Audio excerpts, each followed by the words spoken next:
Section 1. You will hear a telephone conversation between a woman and the reservations clerk at a conference centre. First, you have some time to look at questions 1 to 5.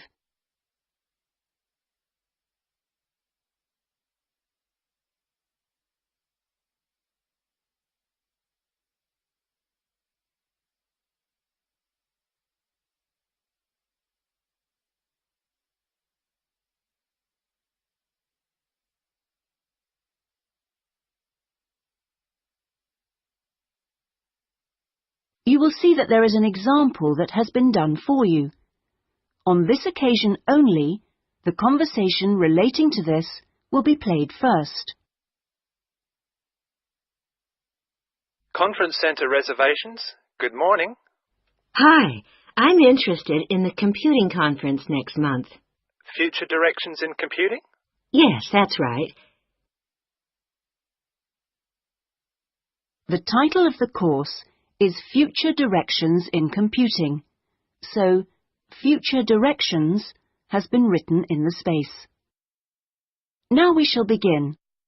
You should answer the questions as you listen, because you will not hear the recording a second time. Listen carefully and answer questions 1 to 5. Conference centre reservations. Good morning. Hi, I'm interested in the computing conference next month. Future directions in computing? Yes, that's right. Could I ask you a few questions about it? Of course. Okay. I know the conference is for 3 days, but actually I want to attend on the Friday and Saturday only. Will that work out to be any cheaper? Let me have a look. Well, you could register for the 2 days separately, but that wouldn't actually save you very much, as it still costs £35 for each day.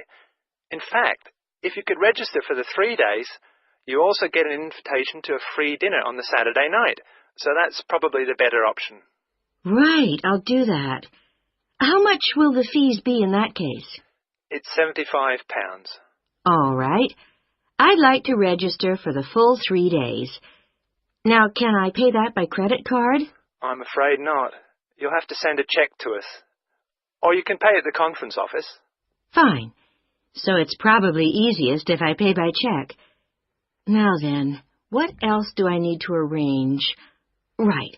How about accommodation? I guess that's not included in the price. No, I'm sorry, it's not. But we do have a few rooms available for delegates at the conference centre if you'd like.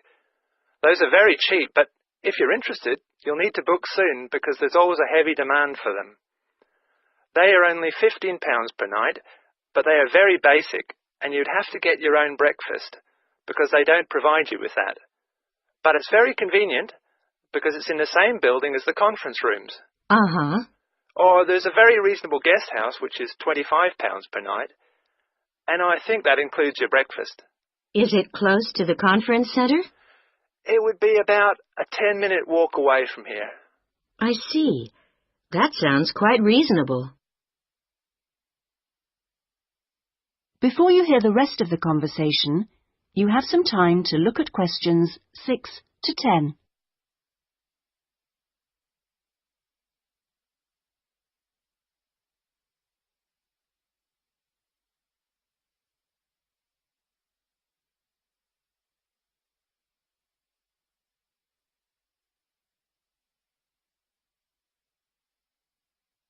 Now listen and answer questions 6 to 10.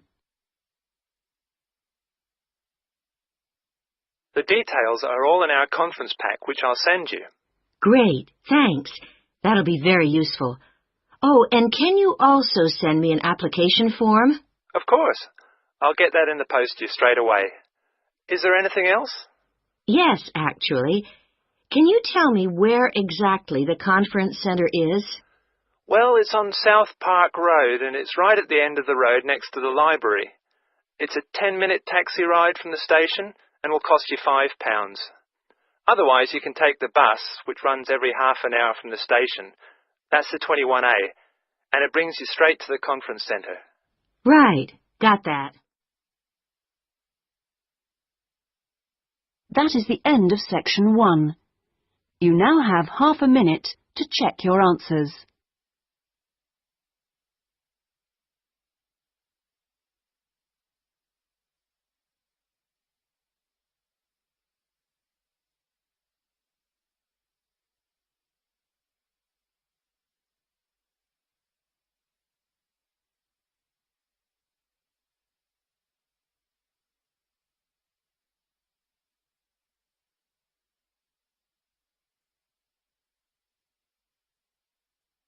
Now turn to section 2.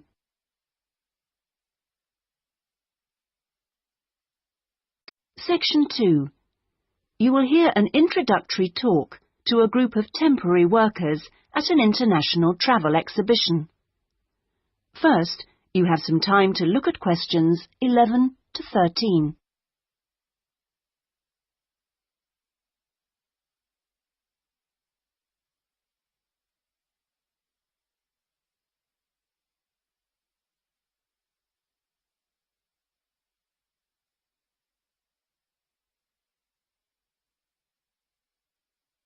Now listen carefully and answer questions 11 to 13.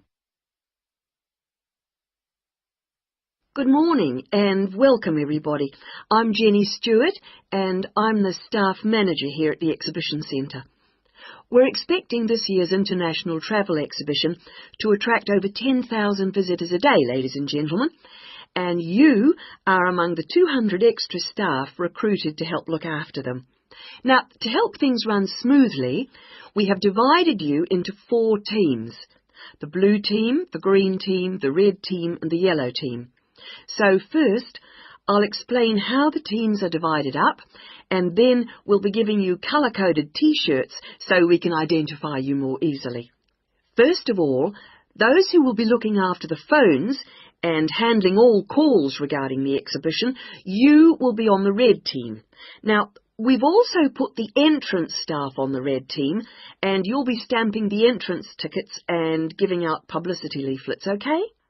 Those of you involved in distributing entrance tickets will be on the yellow team, and we've also put those of you who'll be staffing the information booths around the conference centre on the yellow team, so you'll be getting a yellow T-shirt. Now, most of the hospitality staff have been put in the blue team, so the chefs among you and the kitchen hands will all need a blue T-shirt, but because of the sheer numbers, all waiting staff will be on the yellow team, and this includes the bar staff among you. Those who will be monitoring and directing the traffic in the car parks are on the green team, so you'll need to get a green T-shirt. This year, we've also employed a considerable number of attendants to direct the human traffic around the conference centre. Now, you'll be working in the exhibition hall at all times, giving directions and generally helping people whenever you can. And you will be in the red team, so please collect a red T-shirt. Before you hear the rest of the talk, you have some time to look at questions 14 to 20.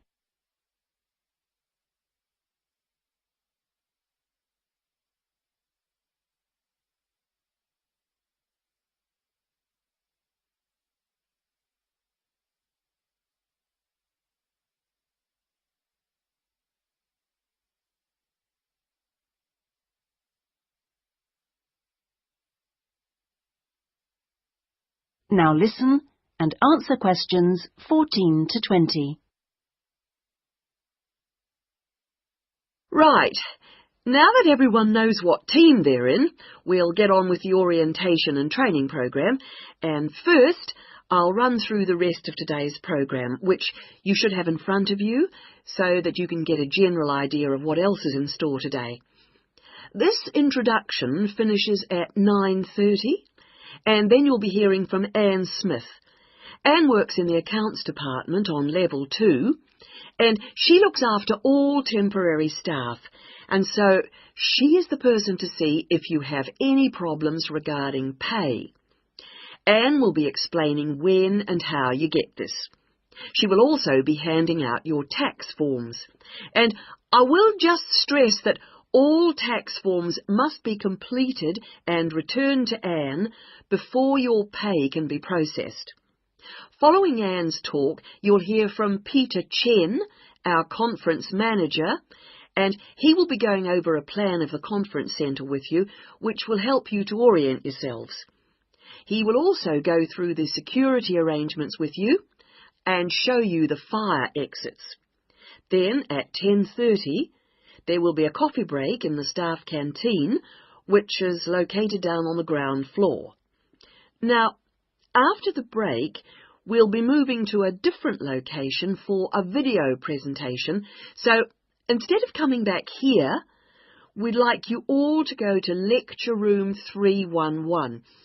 You'll find it on this same level just down the hall, and there you will be shown a video about important safety issues in the workplace called Safety at Work. We'll finish off the morning with lunch, which should give everyone a chance to meet and get to know each other, and we'll be serving you a buffet lunch in the main hall, which is on the first floor from 12 o'clock. After lunch, you'll be divided up into your teams to meet your team leaders, and we're hoping to be all finished by 3, so I won't delay you any longer, and I'll hand over. That is the end of section 2. You now have half a minute to check your answers.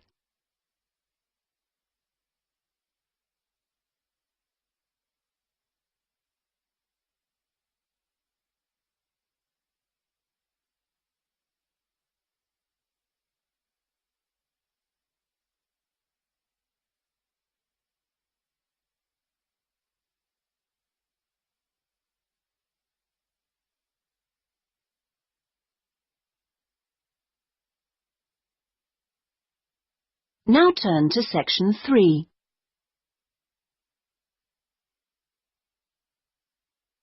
Section 3. You will hear a conversation between a librarian and an education student. First, you have some time to look at questions 21 to 27.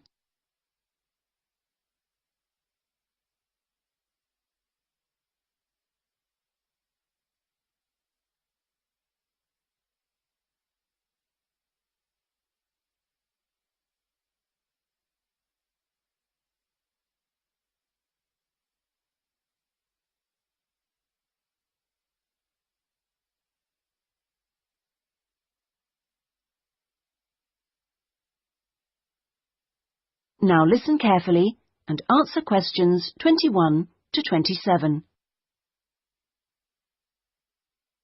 Good afternoon. Can I help you? Good afternoon. Yes, I've just transferred to the School of Education, and I'd like information about joining the library. Well, the School of Education has libraries on 2 sites, as I'm sure you know. This one here is the Fordham site, and the other is on Castle Road.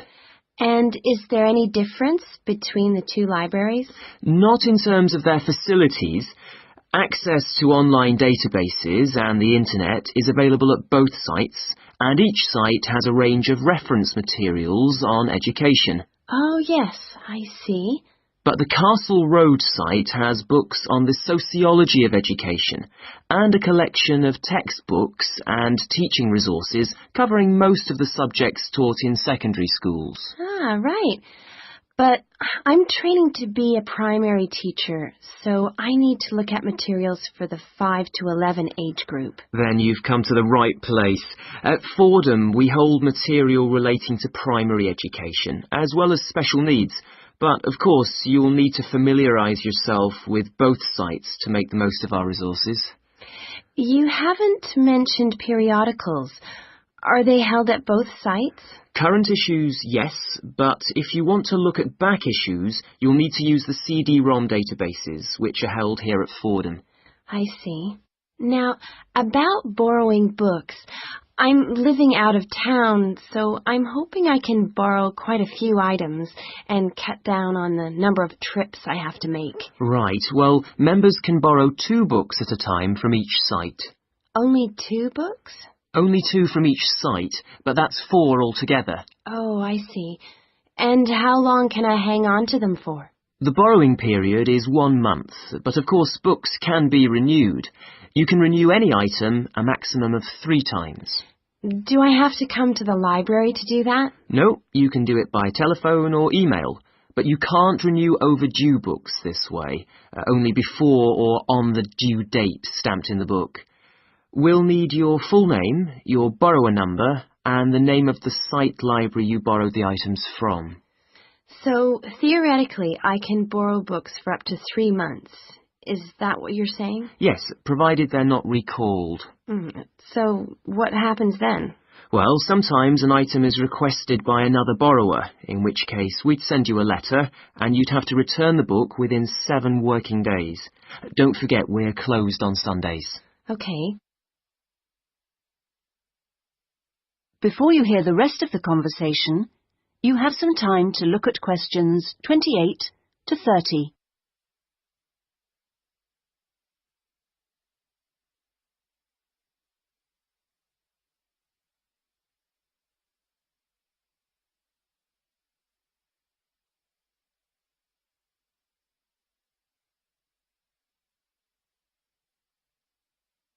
Now listen and answer questions 28 to 30. I expect it'll take me a while to find what I need. There's such a lot here. Yes, there is. But if you need help getting started, this term we're running 3 study skills workshops. Oh?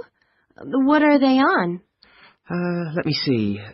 The first one's on resources. Yes, here it is. How to use the library's resources. That includes everything, not just the print and technical resources. That sounds useful. Is there anything on using the internet? Let's see. The one on the internet for beginners was last term. This term it's finding research materials online. That sounds interesting too. What's the last one? It's a workshop on dissertations. What do you mean? How to write one? No, it's more to do with academic writing conventions. You know, writing a bibliography and how to refer to sources in your text, that sort of thing. Anyway, here's a leaflet with information about all 3. Oh, thanks a lot. That'll be very useful. You're welcome. That is the end of section 3. You now have half a minute to check your answers.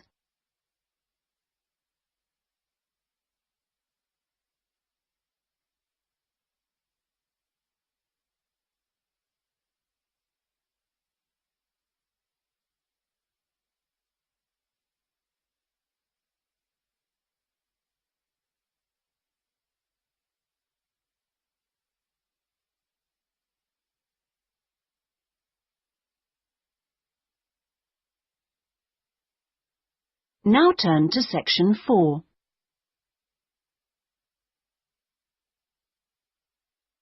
Section 4. You will hear part of a lecture given by a conservationist on the subject of lions. First, you have some time to look at questions 31 to 40.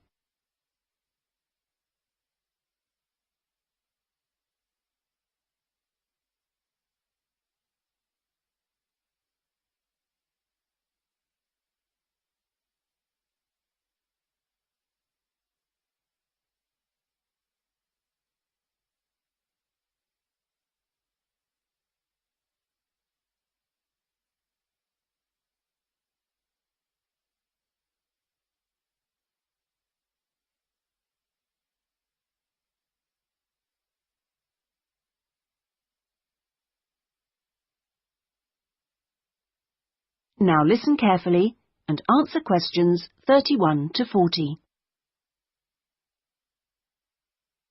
Well, most people think that lions only come from Africa. And you would be forgiven for thinking this, because in fact most lions do come from Africa. But this hasn't always been the case. If we go back 10,000 years, we would find that there were lions roaming vast sections of the globe. But now, unfortunately, only very small sections of the lion's former habitat remain. My particular interest is Asiatic lions, which are a subspecies of African lions, It's almost 100,000 years since the Asiatic lion split off and developed as a subspecies. At one time, the Asiatic lion was living as far west as Greece, and they were found from there in a band that spread east through various countries of the Middle East, all the way to India. In museums, you can now see Greek coins that have clear images of the Asiatic lion on them. Most of them are dated at around 500 BC. However, Europe saw its last Asiatic lion roaming free 2,000 years ago. Over the next 1900 years, the numbers of Asiatic lions in the other areas declined steadily. But it was only in the 19th century that they disappeared from everywhere but India. So, how can you tell an Asiatic lion from an African lion, with which you're probably more familiar?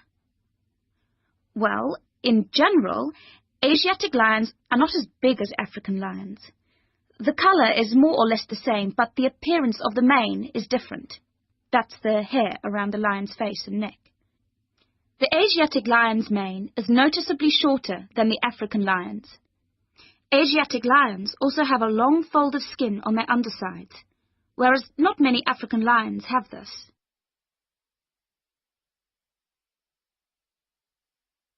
Well, I'd like to talk to you now about the Gur Sanctuary in India. That's where I've just come back from. The sanctuary was established specifically to protect the Asiatic lion. It's 1,450 square kilometers in area, and most of it is forest. There are now around 300 Asiatic lions in India, and almost all of them are in this sanctuary. But despite living in a sanctuary, which makes them safe from hunters, they still face a number of problems that threaten their survival. One of these is the ever-present danger of disease. This is what killed more than a third of Africa's Serengeti lions in 1994, and people are fearful that something similar could happen in the Gur Sanctuary and kill off many of the Asiatic lions there. India's lions are particularly vulnerable because they have a limited gene pool. The reason for this is interesting. It's because all of them are descended from a few dozen lions that were saved by a prince who took a particular interest in them. He was very wealthy, and he managed to protect them. Otherwise, they'd probably have died out completely. When you see the Asiatic lion in India, what you sense is enormous vitality. They're very impressive beasts, and you would never guess that they had this vulnerability when you look at them.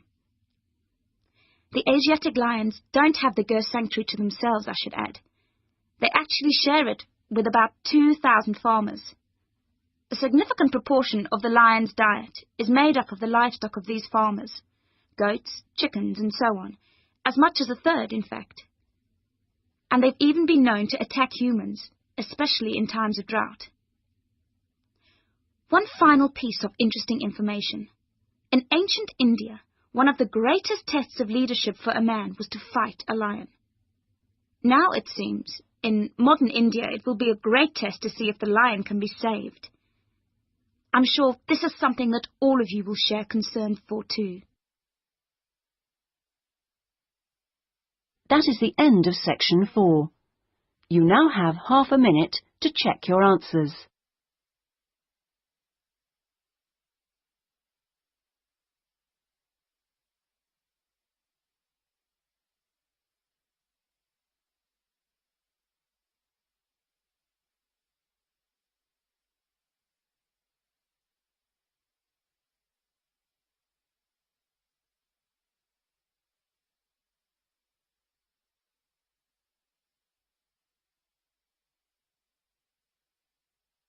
That is the end of the listening test.